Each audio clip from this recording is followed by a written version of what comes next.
Thomas the tank engine was grumbling to the other engines. I spend my time pulling coaches about, ready for you to take out on journeys. The other engines laughed. Why can't I pull passenger trains too? You're too impatient, they said. You'd be sure to leave something behind. Rubbish, said Thomas. I'll show you. One night, he and Henry were alone. Henry was ill. The men worked hard, but he didn't get better.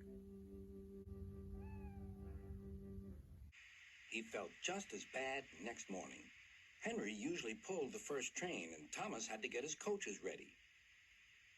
If Henry is ill, he thought, perhaps I shall pull his train. Thomas ran to find the coaches. Come along, he fussed. There's plenty of time, they grumbled. Thomas took them to the platform and wanted to run round in front at once. But his driver wouldn't let him. Don't be impatient, Thomas. Thomas waited and waited. The people got in. The conductor and station master walked up and down. The porter banged the doors, and still Henry didn't come. Thomas got more and more excited. Sir Topham Hatt came to see what was the matter, and the conductor and station master told him about Henry. Find another engine, he ordered. There's only Thomas, they said. You'll have to do it then, Thomas. Be quick now. So Thomas ran round to the front and back down on the coaches, ready to start. Let's not be impatient, said his driver. We'll wait till everything is ready. But Thomas was too excited to listen.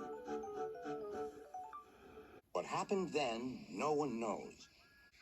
Perhaps they forgot to couple Thomas to the train, or perhaps the driver pulled the lever by mistake. Anyhow, Thomas started without his coaches. As he passed the first signal tower, men waved and shouted, but he didn't stop. They're waving because I'm such a splendid engine, he thought importantly. Henry says it's hard to pull trains, but I think it's easy.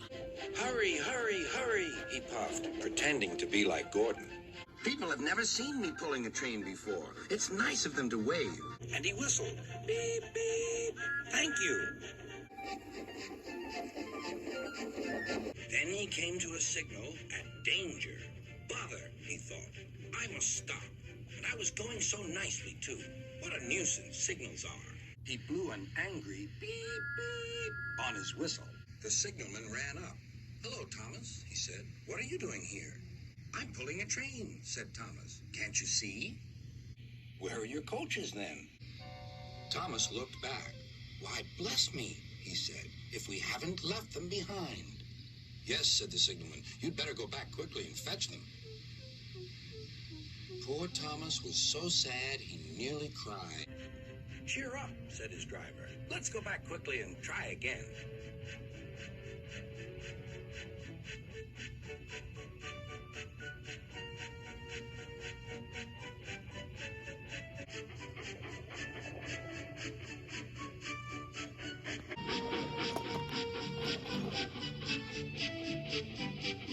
At the station, all the passengers were talking at once.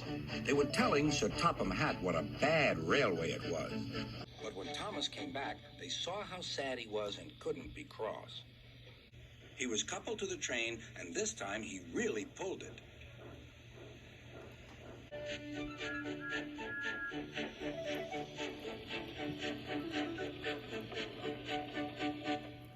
Afterwards, the other engines laughed at Thomas and said, "Look, there's Thomas who wanted to pull a train, but forgot about the coaches."